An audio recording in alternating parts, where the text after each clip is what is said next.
Kwa kumbe reincarnation sasa. Yes. Sasa reincarnation ukija ni matukio, yani tunasema ni maisha yasiyo na kikomo, maisha endelevu.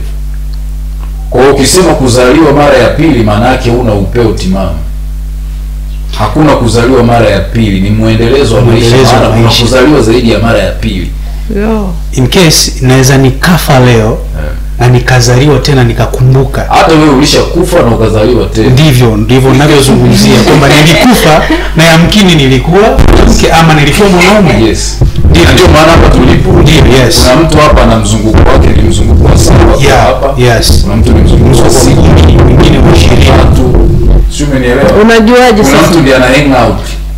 Yaani kwanza hana chochote anachojua. Ndio mgeni kwanza amekaribishwa. Ukiniambia kuzaliwa mara ya pili wakati ni darasa ambao unatakiwa uleni continuously, sasa unaona ni challenge.